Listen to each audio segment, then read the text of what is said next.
करे. जय श्रमदेवी, जय श्रमदेवी, जय श्रमदेवी कृपा करे.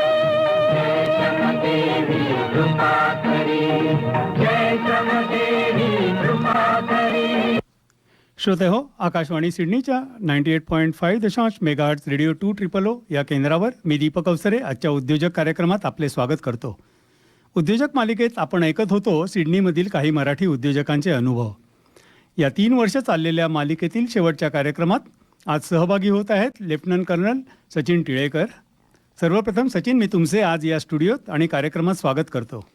धन्यवाद दीपक. मी प्रश्न मराठीत विचारले तरी उत्तरं काही प्रमाणात इंग्रजीत येणं स्वाभाविक आहे, तेव्हा खुशाल तुम्ही मराठी, हिंदी, इंग्रजी असा बोलण्यात उल्लेख करा. तर तुमची माहिती थोडक्यात सांगाल का? म्हणजे तुमचा जन्म, बालपण, शिक्षण कुठे झाले वगैरे? हो, नक्कीच. माझा जन्म मूळ देहू गावातला. फेब्रुवारी 1972 या सालातला माझा जन्म. त्याच्यानंतर 3 वर्ष देहूमध्ये राहिल्यानंतर माझे वडील आमच्या पूर्ण कुटुंबाला घेऊन लोणावळ्याला शिफ्ट झाले आणि 1975 पासून मी लोणावळ्यातच वास करत होतो. आणि माझं शिक्षण विद्याप्रसारिणी सभा लोणावळा येथे अप टू हायस्कूल झालं आणि त्याच्यानंतर Don Bosco higher secondary school Lonavala इथे मी 10वीपर्यंत अभ्यास केला आणि 11वी आणि 12वी modern college of arts science and commerce Shivajinagar Pune येथे करून त्यानंतर मी NDAची परीक्षा दिली आणि त्यामध्ये मी NDAला निवडला गेलो आणि 1989-1992 हे 3 वर्ष माझं NDAमध्ये ट्रेनिंग झालं. हां, मग नोकरी कोणती मिळेल? डायरेक्ट NDAमधनंच पुढे? हो, NDAमधून नंतर मग 1 वर्षाचं इंडियन मिलिटरी अकॅडमी येथे ट्रेनिंग आणि त्यानंतर मी 20 ग्रेनेडियर्स या पायदळातील एका युनिटमध्ये माझं कमिशन झालं आणि त्यानंतर मग आर्मीमध्ये वेगवेगळ्या ठिकाणी साधारणतः एक 22 वर्ष माझी सर्व्हिस झाली. अरे वा, धन्यवाद. आणि मग आर्मीमधनंच तुम्ही रिटायर्ड झालात?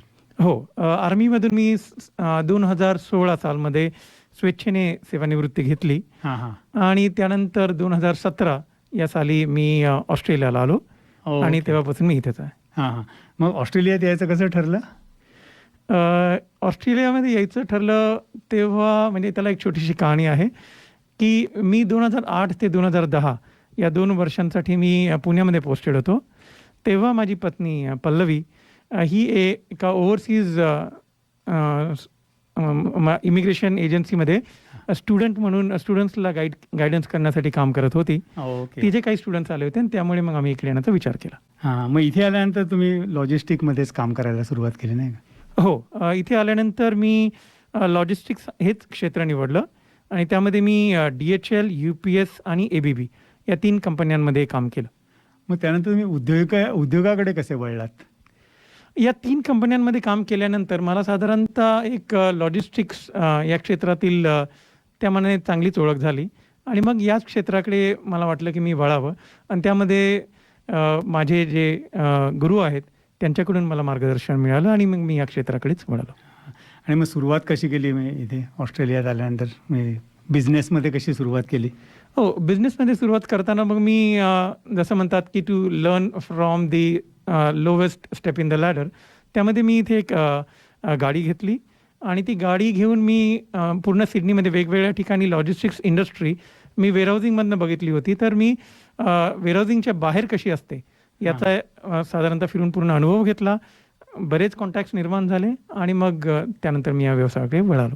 हां, मग हा पर्टिक्युलर वन कसा का मी सिलेक्ट? लॉजिस्टिक्सच्या दृष्टीने विचारताय? हां, ओके. मग तुम्हाला पूर्वी अनुभव होता का लॉजिस्टिकमधला? आर्मीमध्ये साधारणतः 22 वर्षे आम्ही पूर्ण लॉजिस्टिक्सच्याच संदर्भात आमची कामे असतात आणि म्हणजे एक 10 जणांच्या तुकडीपासून ते 1000 जणांच्या तुकडीपर्यंत साधारणतः आम्ही वेगवेगळ्या स्वरूपात त्यांना लॉजिस्टिक्सच देत असतो. तर तो अनुभव माझ्या जमेस होता आणि म्हणून मी या क्षेत्रात उतरण्याचं ठरलं. हो, ओके. आणि मग आता कसं चाललंय बिझनेस किंवा काय? समजा म्हणजे हा आता धंदा आणि स्वयंरोजगारमध्ये नेहमी फरक असतो नाही का? म्हणजे तुम्ही कुठे आहात नक्की आता? तसं बघितलं तर येस, हा मी बिझनेस याच स्वरूपात याला मी बघतो कारण सगळे ज्या काही लूज एंड्स आहेत त्या मलाच टाईप करायचे असतात आणि सेल्फ एम्प्लॉयमेंटमध्ये तुम्ही साधारणतः एक खांबी तंबू असता, तर इथे मला माझे कुटुंब आणि मित्र या सर्वांची मदत आहे. बरोबर. आणि तुमच्याकडे एम्प्लॉईज वगैरे आहेत किती? हा आमचा एक साधारणतः आपण ऑस्ट्रेलियामध्ये म्हणतो त्याप्रमाणे आमचा हा स्मॉल फॅमिली रन बिझनेस आहे. हां. त्यामध्ये माझी पत्नी, माझी दोन्ही मुले हां. यांचा सहभाग आहे. Okay okay. आणि मग भविष्यातील योजना काय, म्हणजे 5-10 वर्षानंतर हा कुठे असेल उद्योग? 5-10 वर्षामध्ये मला असं वाटतं की साधारणतः ऑस्ट्रेलियामधील काही प्रमुख शहरांमध्ये आमच्या शाखा निवडल्या जातील किंवा होतील असा एक विचार आहे. बरोबर. म्हणजे तुम्ही पुणेरी असून आणि आमची कुठेही शाखा नाही वगैरे. नाही, सध्या तरी कुठेही शाखा नाही, पण भविष्यात नक्कीच करायची ही इच्छा आहे तुमची. फारच चांगलं आहे. आपण पुढे जाण्यापूर्वी एक गाणं ऐकूया.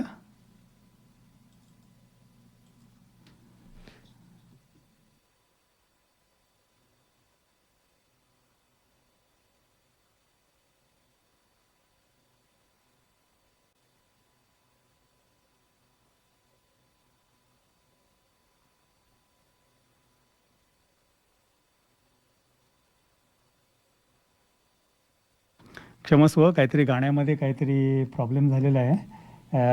तर आपण हे पुन्हा पुढची मुलाखत घेऊया, मग गाण्याचा कार्यक्रम मध्ये बघूया आपण. तुमच्या कुटुंबाचा आणि नातेवाईकांचा ह्या सर्व याला पाठिंबा कसा राहिला? काय सांगाल तुम्ही? खरं तर यामध्ये कुटुंबाचा जो सपोर्ट आहे तो पूर्णतः आहे. जसे नारायण मूर्तींना, म्हणजे मोठं व्यक्तिमत्व, त्यांना जसं त्यांच्या पत्नी सुधा मूर्ती यांचा पूर्ण सहभाग आहे, त्याप्रमाणे मलाही माझ्या या व्यवसायामध्ये माझी पत्नी पल्लवी हिचा पूर्ण पाठिंबा आहे. आणि त्यासोबत माझी दोन्ही मुले पार्थ आणि श्रुती यांचाही मला चांगला मार्गदर्शन किंवा ते जेन एक्सच्या स्वरूपातनं त्यांच्या ज्या काही नव्या नव्या आयडियाज असतात त्या मला ते देत असतात. आणि मग त्यांचे म्हणजे डे टू डे सुद्धा तुमच्या ह्याच्यात इन्व्हॉल्ड असतात थोडेफार? हो, ॲब्सोल्युटली. म्हणजे माझी मुलगी तर माझी जी मीडिया मॅनेजमेंट आहे, सोशल मीडिया मॅनेजमेंट, ती माझी मुलगीच बघते. आणि बिझनेसचे जे एक्सपान्शनचे जे आयडियाज वगैरे आहेत त्या मला माझ्या मुलाकडनं मिळतात. आणि पूर्ण ओव्हरऑल बिझनेसचं स्वरूप कसं असावं यामध्ये मला माझ्या पत्नीचा एक मोठा आधार मिळतो. ओके. आणखीन विचारायचं होतं, म्हणजे ही सगळं करत असताना तुम्ही कोणकोणती आव्हानं तुमच्या समोर उभी राहिली? सर्वात प्रथम जर बघायचं झालं तर आपण नोकरीपासून व्यवसाय इकडे जर गेलो तर एक दोन्हीमध्ये एक माइंडसेटचा एक खूप मोठा डिफरन्स असतो. तर मला आधी ते नोकरीच्या माइंडसेटमधून बिझनेसच्या माइंडसेटमध्ये यायचं होतं. आणि ते झाल्यानंतर मग बिझनेसचं स्ट्रक्चर कोणतं असावं. सुरुवातीला मी सोल प्रोप्रायटर या स्वरूपात होतो आणि त्यानंतर मग मी PTY लिमिटेड या स्वरूपाकडे आलो. आणि त्याच्यानंतर माझा जो ब्रँड होता दी अश्युअर्ड लॉजिस्टिक्स, हा मला एस्टॅब्लिश करायचा होता. आणि आता त्यानंतर जी पुढे मी आता नुकतीच इनएक्सप्रेस ऑस्ट्रेलियाची एक फ्रँचायझी घेतलेली आहे आणि हा एक ग्लोबल ब्रँड आहे. तर त्याकडे आता आमची वाटचाल चालू आहे. ओके. आणि ह्या सर्वासाठी तुम्ही मार्केटिंग म्हणजे कसं काय हे केलं, मार्केटिंग स्ट्रॅटेजी? मार्केटिंगसाठी आम्ही 2 मुख्य आमच्या व्यवसायाला बघून, आमच्या या करंट मॉडेलला बघून घेतले. त्यामध्ये एक आहे की ऑनलाईन मार्केटिंगवर आमचा खूप मोठा जोर आहे आणि त्यासोबत डोर टू डोर आम्हाला पण मार्केटिंग करावं लागतं. तर या दोन्ही क्षेत्रातून आम्ही मार्केटिंग करतो. आपण पुन्हा एकदा जरा बघूया, हे गाणं चालू होतंय का?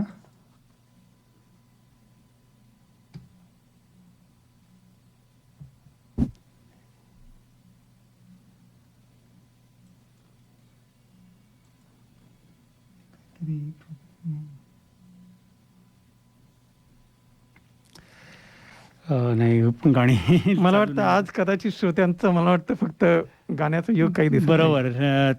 तुमच्याशी बोलण्यात जास्त जरा इम्पॉर्टंट वाटते. एकदम. मग हे जे तुम्ही मार्केटिंग वगैरे करता, तर त्याचा तुम्हाला कितपत रिटर्न्स वगैरे कसे मिळतात किंवा काय, म्हणजे कोणत्या कुठे तुमचं जास्त कॉन्सन्ट्रेशन असतं मार्केटिंगमध्ये वगैरे? डोर टू डोरला जसं आपण जाणतो की डोर टू डोरला एक लिमिटेशन आहे.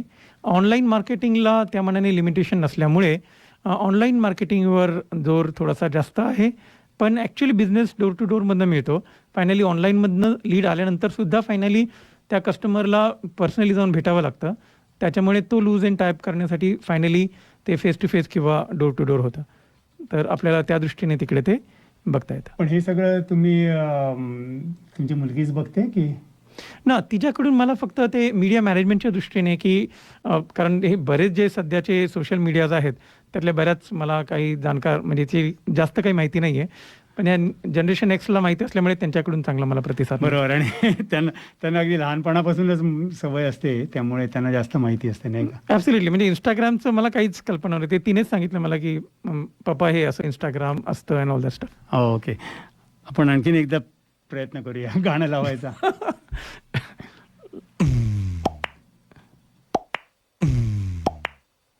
Dagum. Dagum. Dagum. Dagum. Dagum. Dagum. तै येना जवळ येना Dagum. चंदेरीचा हुलला वीत प्रीतीत येना Dagum. चंदेरीचा हुलला वीत प्रीतीत येना प्रीतीत येना जवळ येना प्रीतीत येना जवळ येना.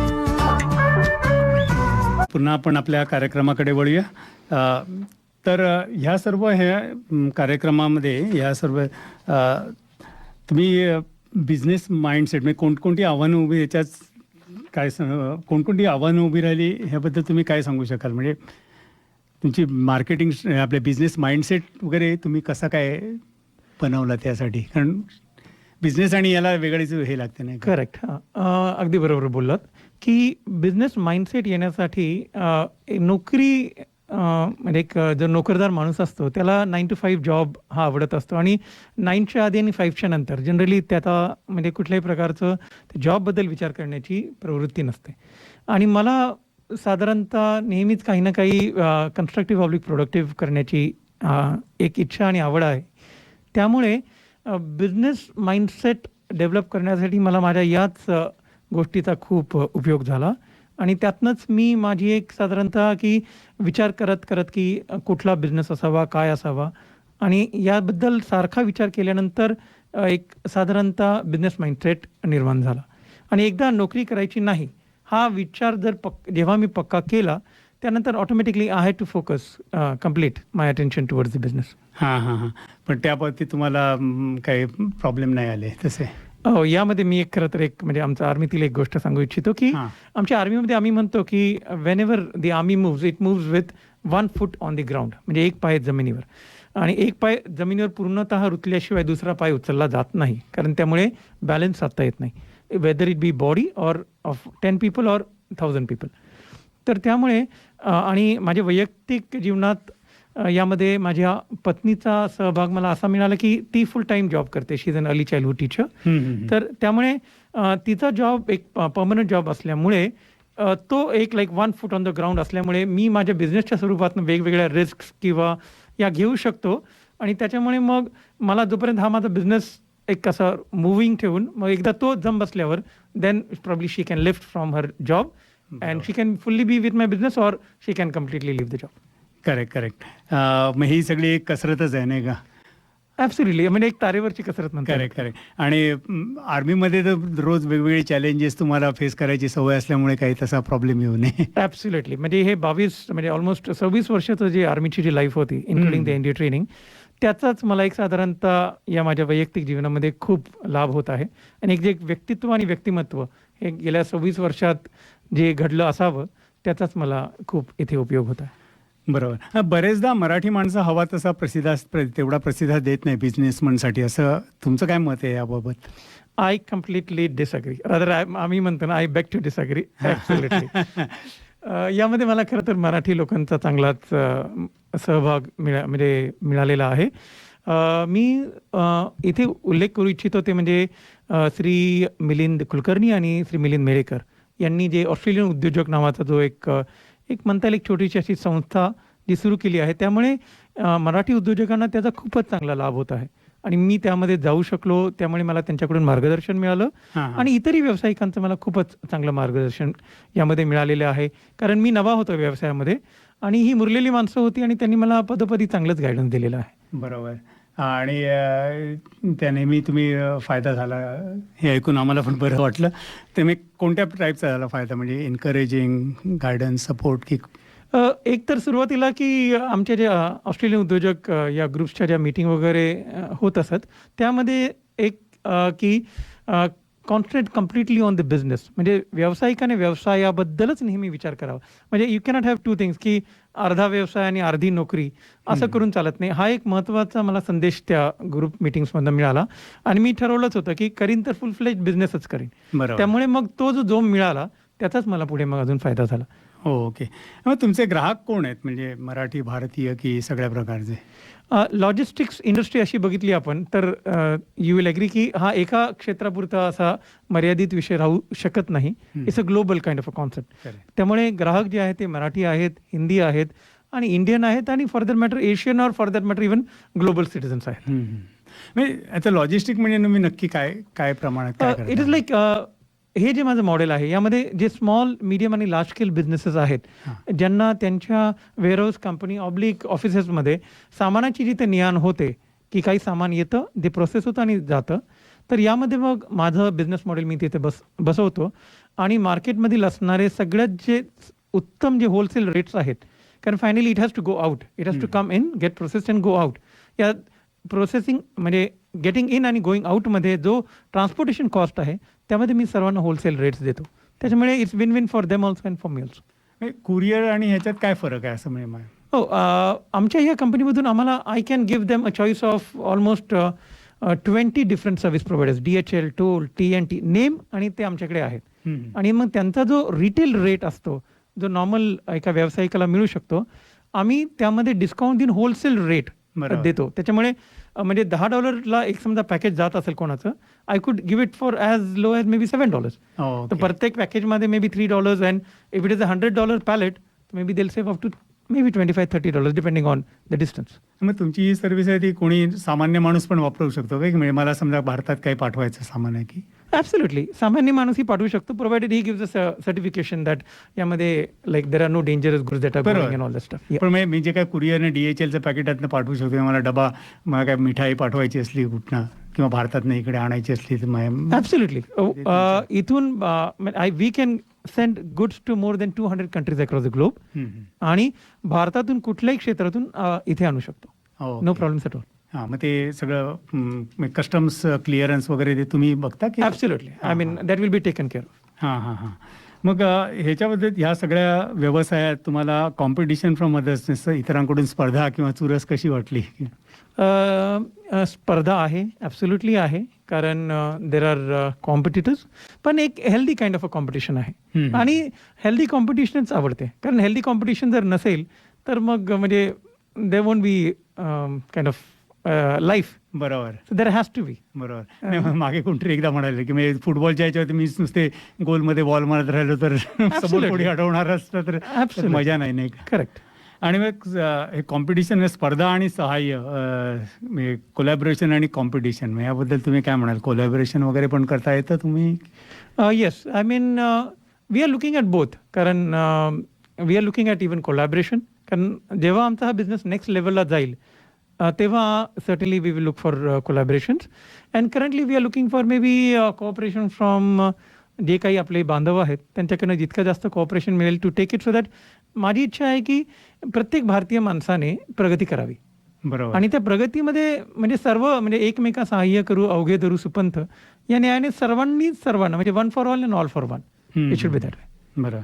मग तुम्हाला ह्या सगळ्या बिझनेसमध्ये वगैरे कोणी स्पेसिफिकली मदत केली किंवा कशी केली, किंवा तुमचा कोणी असा व्यवसाय प्रशिक्षक वगैरे आहे का किंवा सल्लागार असा? या दृष्टीने जर बघितलं तर मला पुन्हा तिकडेच जावं लागेल, ऑस्ट्रेलियन उद्योजक या ग्रुपकडे जावं लागेल की त्यामधील जे मिलिंद मेडेकर आणि मिलिंद जी कुलकर्णी यांचं चांगलंच मार्गदर्शन मला मिळालं आणि इथले जे मराठी व्यावसायिक आहेत जे त्यांच्याकडूनही चांगलं मार्गदर्शन मिळालं. आणि आपण औपचारिक प्रशिक्षण घेतलं का किंवा seminar, any formal education training वगैरे? नाही, कारण जसं मी पूर्वीच सांगितलं होतं की माझं हे NDA ट्रेनिंग आणि आर्मीचं जे काही एक लाईफ होतं त्यामध्ये एक साधारणतः की कुठलंही काम कसं करायचं याबद्दल एक असणारी जे नैपुण्य, योजकता या ज्या काही गोष्टी आहेत त्या एक मार्गदर्शनपर मेंटर्सकडून मिळत गेल्या. आणि त्या वैयक्तिक जीवनात बघितलं मी की एक साधारणतः आपल्या जीवनाचं जर आपण बघितलं तर एक 5-6 पैलू असतात आपल्या जीवनाला. त्या पैलूंकडे जर आपण नीट लक्ष दिलं तर त्यामध्ये आपलं वैयक्तिक जीवन आणि व्यावसायिक जीवन दोन्ही सुयश आपण त्यात साधू शकतो. त्यामध्ये नैपुण्य, योजकता, लोकमत, लोकसंग्रह, काळाची ओळख आणि यामध्ये मग शेवटी एक देवकृपेचा सहभाग, या दृष्टीने आपण जर बघितलं तर या दृष्टीनेच माझं वैयक्तिक आणि व्यावसायिक दोन्ही जीवनात मला लाभ झाला. आणि त्यासोबत माझं एक साधारणतः ट्रेनिंग आणि घरातील लोकांचा सपोर्ट. बरोबर. आपण पुन्हा एकदा गाणं एक लावायचा प्रयत्न करूया.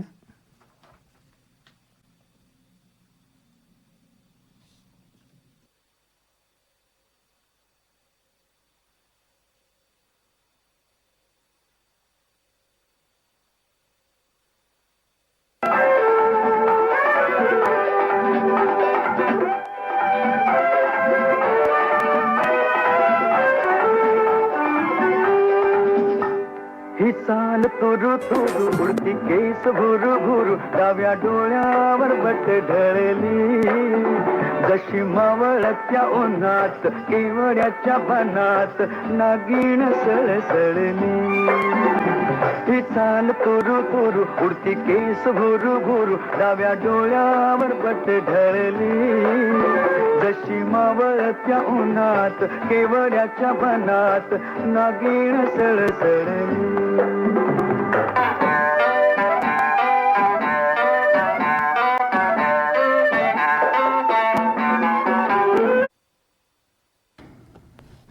परत आपल्या कार्यक्रमाकडे वळूया. तर तुम्ही ह्या सगळ्या प्रवासात तुमचे काही खास लक्षणीय अनुभव काही सांगू शकाल का? जर व्यावसायिक स्वरूपातील जर अनुभव जर सांगायचे झाले तर जेव्हा मी बिझनेस नुकताच सुरू केला होता तेव्हा ऑनलाईन मार्केटिंग चालू होतं आणि त्यामध्ये अचानक एक मला ईमेल आला अँड आय वॉज सरप्राइज्ड की तो एक ॲडलेडमधील एक कंपनी होती. त्यांचा मला मेसेज आला की we would like to send our goods through you. I was surprised. मग लगेच माझ्या मुलीने मला सांगितलं की पप्पा त्यांना विचारा की त्यांना म्हणजे तुमची माहिती ॲडलेडमध्ये सिडनीमधनं कशी मिळाली. So I asked them again in than my next call की तुम्हाला माझ्या बिझनेसबद्दल कशी माहिती मिळाली. ते म्हणाले वी जस्ट गुगल्ड आणि लॉजिस्टिक कंपनी इन सिडनी आणि तुमचं नाव आला and we saw the reviews आणि मग आम्ही तुम्हाला ती कोटची रिक्वेस्ट दिली. So I was very happy की सिडनीमधील माझ्या बिझनेसची माहिती went all the way to Adelaide. So it was kind of a very heartwarming kind of experience. बरोबर. आणि दुसरं काय सांगू शकाल त्यावर? आणि त्यामध्ये अजून पुन्हा की एक कस्टमर होते, त्यांनी विचारलं की तुमच्या या बिझनेसचं शॉपिफाय सोबत इंटिग्रेशन होऊ शकतं का? कारण सध्या म्हणजे ऑनलाईन मार्केटिंग आणि ई कॉमर्सबद्दल चांगलंच वारं आहे. तर इन्सिडेंटली येस, आमचा जो करंट बिझनेस मॉडेल आहे त्याला आम्ही वेगवेगळ्या ई कॉमर्स वेबसाईटसोबत इंटिग्रेशन करू शकतो. त्यामुळे and at the transportation at the wholesale rates. त्यामुळे मग सगळ्यांनाच त्याचा फायदा होतो. मग हे सगळ्यात आव्हानात्मक ग्राहक तुम्हाला सापडलेच असतील, तुम्ही त्यांना कसं आपण हाताळलं? यामध्ये खरं तर खरं तर मराठी माणसं खूप सोशिक असतात. त्यामुळे खरं तर मला वाटतं मराठी माणसांनी बिझनेसमध्ये उतरायला हवं. कारण बिझनेसमध्ये पेशन्स इज द की. कारण कस्टमर्स कधी खूप पुशी असतात. मग त्यावेळेस जर आपण त्यांच्याशी जर शांतपणे गांभीर्याने जर बोलू शकलो तर kind of you made the day. आणि मग तोच कस्टमर पुन्हा तुमच्याकडे येतो. बरोबर. आणि त्यासोबत service has to be there. म्हणजे एक चांगली सर्व्हिस ही प्रत्येक कस्टमरला आवडते. आणि माझा बिझनेस करण्याचा मूळ उद्देश तोच होता की मला जेव्हा बिझनेसेसकडनं चांगली सर्व्हिस मिळायची नाही तेव्हा मी विचार करायचो की अरे हे पण बिझनेस करतात, ह्यांची सर्व्हिस चांगली नाही आहे, तर मग मी का बिझनेस करू नये जेव्हा मी चांगली सर्व्हिस देऊ शकतो. तर या प्रामाणिक विचारातूनच पुढे हा बिझनेसचा जन्म झाला. असा. बरोबर. मग आपल्या मनात येणारी एखादी गोष्ट सांगाल का? म्हणजे आमच्या श्रोत्यांसाठी काय सांगाल तुम्ही? आता तुम्ही म्हणालातच मराठी लोकांनी बिझनेस करावा वगैरे, पण आणखीन काय सांगू शकाल? खरं तर मला वाटतं की आपल्या मराठी लोकांमध्ये हे खूप असतं. म्हणजे ते खूप म्हणजे इफ यू सी आपण मागचा 300-400 वर्षांचा इतिहासही जरी बघितला तर म्हणजे प्रतिकूल परिस्थितीत सुद्धा आपण जी आपली ओळख आहे ती जपून ठेवलेली आहे. म्हणजे कुठल्याही प्रकाराने आपण कुठल्याही शक्तींसमोर हार मानलेली नाही आहे. त्यामुळे ते जे आपल्या उतरलेलं आहे तेच आपण पुढे एक नोकरी किंवा व्यवसाय या दृष्टीने जर बघितलं तर ज्यांना नोकरी करण्याची इच्छा असेल त्यांनी ऑफकोर्स चांगली नोकरी करावी आणि खूप मोठमोठ्या पदांवर जावं. जसे विक्रम पंडित सिटी ग्रुपचे आय मीन CEO होते. You go up to that level. किंवा ज्यांना व्यवसाय करायचा असेल त्यांनी मग व्यवसायात म्हणजे पदार्पण करून म्हणजे आपले आबासाहेब गरवारे म्हणा किंवा किर्लोस्कर म्हणा यांच्यासारखं नावारूपाला न्यावं स्वतःच्या व्यवसायाला आणि पुन्हा जागतिक लेवलवर पुन्हा एक मराठी माणसाचा बिझनेस जावा असा प्रत्येक मराठी माणसाने जो व्यावसायिक आहे किंवा जो व्यवसाय करू इच्छितो त्याने नक्कीच विचार करायला हवा. बरोबर. मग तुमच्या ह्या भविष्याबद्दलच्या काय योजना आहेत तुमच्या उद्योजकाच्या? Yes, thank you. जर आपण लॉजिस्टिक इंडस्ट्रीचा जर विचार केला तर करंट जी logistic industry at the global level आहे, जर 2020चा जर आपण विचार केला तर across the world the industry is $8.2 trillion एवढी मोठी आहे. आणि एशिया पॅसिफिकचा जर आपण विचार केला तर दॅट इज $3.9 ट्रिलियन. आणि फक्त जर ऑस्ट्रेलियाचा आपण विचार केला तर 2020मध्ये रफली इट वॉज अराउंड $75 बिलियन आसपासची ही इंडस्ट्री होती. आणि हीच इंडस्ट्री पुढे CAGR कंपाऊंडेड ॲन्युअल ग्रोथ रेटमध्ये अराउंड 4 to 5% प्रमाणे 2026 पर्यंत वाढणार आहे. त्यामुळे it's really going to be a maybe after few years touching about $100 billion. त्यामुळे एक खूप मोठी इंडस्ट्री असणार आहे. त्यामुळे आपल्यापैकी जर समजा काही व्यावसायिक असतील की ज्यांना लॉजिस्टिक्समध्ये उतरायचं आहे त्यांनी नक्कीच याबद्दल विचार करावा, कारण हे क्षेत्र एक वाढत्या स्वरूपात राहणार आहे. आणि आपण प्रत्येक ठिकाणी बघतच असतो की like Australia moves on trucks. हां, so like it's like everywhere you see it's all logistics. बरोबर. आणि शेवटी कुठे बाहेर जे बेसिकली सर्व्हिसमध्ये काही जिथे कमतरता आहे तिथे तुम्ही जर हे केलं ती सर्व्हिस द्यायचा प्रयत्न केला तर नक्कीच लोकांना ॲब्सोल्युटली. आणि ज्या व्यक्तीला खूप साधारणतः पर्सनल ग्रोथची खूप एक गरज भासते म्हणा किंवा एक आवड आहे त्या व्यक्तीने नक्कीच व्यवसायाकडे उतरावा, कारण नोकरीमध्ये there is a kind of a limitation की तुमच्या प्रयत्नाला एक मर्यादा असते. त्यामध्ये तुम्ही एका पर्टिक्युलर लेवलच्या वरती कदाचित जाऊ शकत नाही because of may be competition or non availability of the space. पण व्यवसायामध्ये तसं नसतं.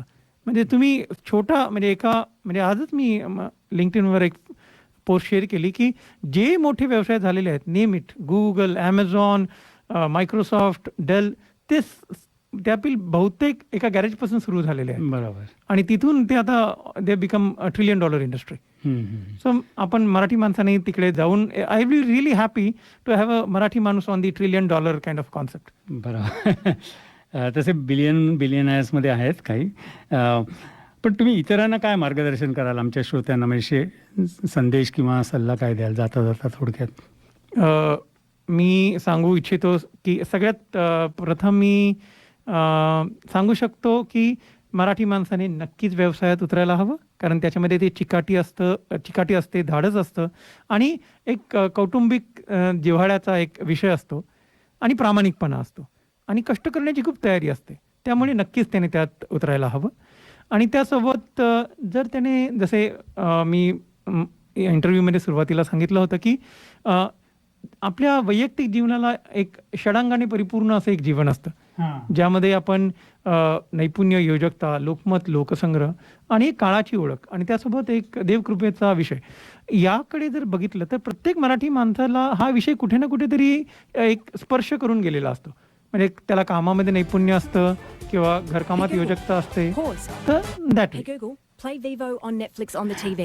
हे तुम्ही आर्मीमध्ये शिकलात की? Follow the chase from your kitchen, living room or any room with Google Nest. हे तुम्ही आर्मीमध्ये शिकलात की?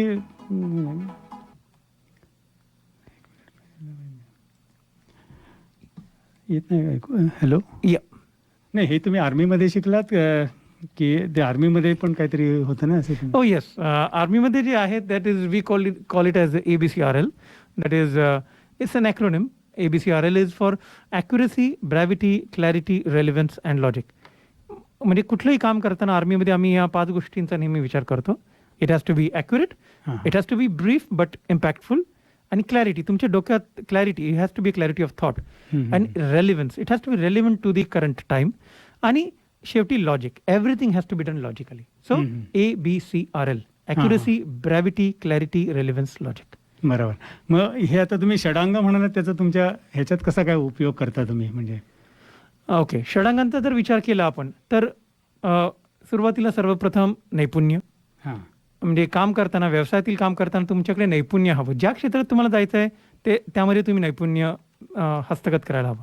योजकता म्हणजे ते काम करण्याची एक तुम्ही योजकता म्हणजे योजना बनवायला हवी आणि त्याचा पूर्ण विचार करून तुम्ही त्यात उतरायला हवं. त्यानंतर लोकमत म्हणजे तुम्ही एक तुमच्या स्वतःबद्दल आणि तुमच्या व्यवसायाबद्दल एक लोकमत तुम्ही तयार करायला हवं की हा माणूस आहे किंवा हा व्यावसायिक आहे, खूप प्रामाणिक आहे आणि कष्ट करतो. त्यासोबत लोकसंग्रह की तुम्ही एक खूप मोठा लोकसंग्रह तयार करायला हवा. कारण जर व्यवसायात तुम्हाला उतरायचं तर तुम्हाला एक खूप मोठा लोकसंग्रह लागणार आहे. आणि त्यानंतर आहे काळाची ओळख. तुम्हाला पूर्ण जो तुमचा सध्याचा जो काळ आहे त्या काळाची पूर्णतः तुम्हाला ओळख असायला हवी. जर काळाची ओळख असेल तरच तुम्हाला तो व्यवसाय योग्य आणि उत्तम रीतीने त्या काळात करता येईल. आणि या सर्व शेवटी फायनली जसे आपण म्हणतो तो देवकृपेचा विषय की ज्यामध्ये तुम्हाला शेवटी एक कुठेतरी एक नतमस्तक होण्याचा एक भाव हवा की जेणेकरून त्यामध्ये मग तुम्हाला यश मिळू शकतं. पण आता डे टू डे मध्ये हे कोविडचा तुमच्यावरती काय परिणाम झाला? कोविडच्या जर बघितलं तर या कोविडच्या दरम्यान लॉजिस्टिक नीड्स ज्या आहेत त्या खूपच वाढल्या. कारण बरीच लोक ऑनलाईन शॉपिंगकडे वळाली. इव्हन छोट्या छोट्या गोष्टींसाठी आपण वुलवर्थमध्येही जनरली आपण ऑनलाईन शॉपिंगकडे जात नव्हतो, पण कोविडमध्ये लोक तिकडे वळाली. त्याच्यामुळे लॉजिस्टिक्सवर त्याचा परिणाम झाला आणि logistic became much more prominent kind of an industry during the Covid times. त्याच्यामुळे लॉजिस्टिक्स म्हणजे मी ॲक्च्युली जेव्हा कोविड सुरू झालं तेव्हा बाकीच्या बऱ्याच बिझनेसेसला थोडंफार प्रमाणात एक साधारणतः म्हणू आपण की इफेक्ट झाला, पण आमच्या बिझनेसला लॉजिस्टिक इंडस्ट्रीला as a whole it probably grew a bit better than the other industries during this covid times. हां.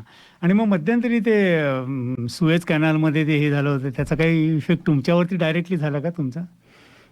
ॲब्सोल्युटली. रादर आपण जर कोविडचा जर विचार केला पुन्हा एकदा तर कोविडमध्ये काय झालं सध्या की जे कंटेनर्स आहेत लाईक कोविड झाल्यामुळे मेडिकल सप्लाईजची एक कमतरता भासली. त्यामुळे मेडिकल सप्लाईजने भरलेले कंटेनर्स वेगवेगळ्या देशांना पुरवले गेले आणि सगळ्याच ऑलमोस्ट लाईक 200+ कंट्रीजला चायना आणि इतर देशांनी मेडिकल सप्लाईज दिले. त्याच्यामुळे ते कंटेनर्स आता सध्या अशा ठिकाणी जाऊन पडलेले आहेत की जिथे त्या देशातील व्यावसायिकांना कदाचित त्यांची आता सध्या गरज नाही आहे, पण मेडिकल सप्लाईज गेल्यामुळे ते तिथे पडून आहेत आणि तिथून परत आणण्यासाठी लागणारी जी कॉस्ट आहे त्यामध्ये इथे नवे कंटेनर्स होऊ शकतात. त्याच्यामुळे लोक तिकडनं आणतही नाही आहेत. त्याच्यामुळे काइंड ऑफ एक करंट क्रायसिस एक छोटासा निर्माण झालेला आहे with regards to the containers. हळूहळू पुढील एक 6-8 महिन्यात साधारणतः रफली एव्हरीथिंग विल गेट स्ट्रीमलाईन. आणि जर आपण सुएज कॅनलमधील त्या प्रसंगाचा जर विचार केला तर because that canal got blocked during that particular time त्याच्यामुळे काही $1 बिलियन वर्थ ऑफ गुड्स ते जाऊ शकले नाहीत आणि त्याच्यामुळे एक अगेन पुन्हा एक स्केअरसिटी निर्माण झाली त्या गुड्सच्या दृष्टीने. बरोबर. आणि मग त्याचा परिणाम पुढे आपण बघतो की महागाई, इन्फ्लेशन या गोष्टींवर आता पडत आहे. नाही, पण तुम्हाला काही डायरेक्टली काही हे झालं की तुमचे कंटेनर्स पण त्याच्यात अडकले होते किंवा तुमचा माल त्याच्यात अडकला होता? नाही, इन्सिडेंटली मिडल ईस्ट फॉर्च्युनेटली म्हणत पण मिडल ईस्ट कडून जास्त असं माझा माल इकडे ऑस्ट्रेलियामध्ये येत नाहीये. त्याच्यामुळे मग त्या पर्टिक्युलर इन्सिडेंटचा माझ्यावर नाही पण ओव्हरऑल इंडस्ट्रीवर परिणाम. तेच प्रत्यक्ष तुमच्यावरती काही परिणाम झाला की नाही, पण आपण व्यवसायाच्या दृष्टीने जेव्हा विचार करतो तर we consider it as a whole. Correct. Like एकमेका सहाय्य करू. Everybody should benefit. बरोबर. आपण एक गाणं ऐकूया थोडं.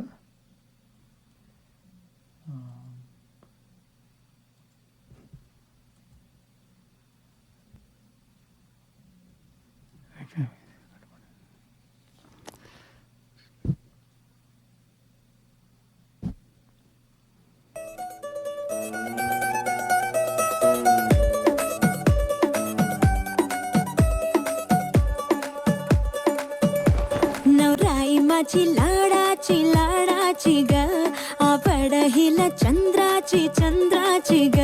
नवराई माझी लाडाची ग आवड हिला चंद्राची ग. नवराई माझी नवसाची ग अप्सरा जाशी इंद्राची ग ग ग ग ग.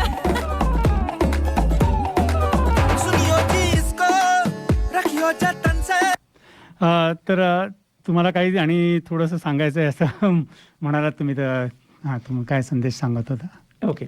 मी हेच म्हणत होतो की आपण जर व्यवसायाबद्दल जर विचारलं म्हणजे की एक खरं तर मी दीपकजी तुमच्याबद्दल हा विचार होता माझा की तुम्ही गेली 3 वर्ष ही उद्योजक मालिका जी चालवली आहे खरंच त्याबद्दल एक तुम्हाला धन्यवाद मी देऊ इच्छितो की तुम्ही वैयक्तिक ही चालवली आहे आणि एक खांबी तंबूप्रमाणे तुम्ही चालवली आहे. I can see the dedication जे तुमच्यात आहे ते खरं तर तुमचे त्याबद्दल धन्यवाद. अँड इट्स नॉट औपचारिक म्हणून नाही सांगत आहे खरंच. I have seen it like मी बघितलेलं आहे की it's a really difficult task आणि त्यामधून तुम्ही जे मराठी उद्योजकांना जी तुम्ही एक प्रेरणा दिलेली आहे आणि त्यांची माहिती जी जगापर्यंत पोहोचवलेली आहे त्यामुळे ज्या मराठी उद्योजकांना फायदा झालेला असेल त्यापैकी कदाचित बहुतेक जणांना तुमच्यापर्यंत संपर्क साधण्याचा म्हणजे योगही आला नसेल तर त्या सर्वांतर्फे मी खरं तर तुम्हाला धन्यवाद देऊ इच्छितो की you really done a very very good task. I mean you deserve an applause. Thank you. श्रोते हो, आजच्या कार्यक्रमाची वेळ आता संपत आली आहे. आजचा कार्यक्रम आपणास कसा वाटला आम्हाला आपल्या प्रतिक्रिया ऐकायला नक्कीच आवडेल. आजचा कार्यक्रम मी दीपक अवसरे सादर करत होतो आणि वृत्तविशेष सादर केले होते सो प्राजक्ता अभ्यंकर यांनी. आपल्या कार्यक्रमाचे नेहमीचे प्रायोजक होते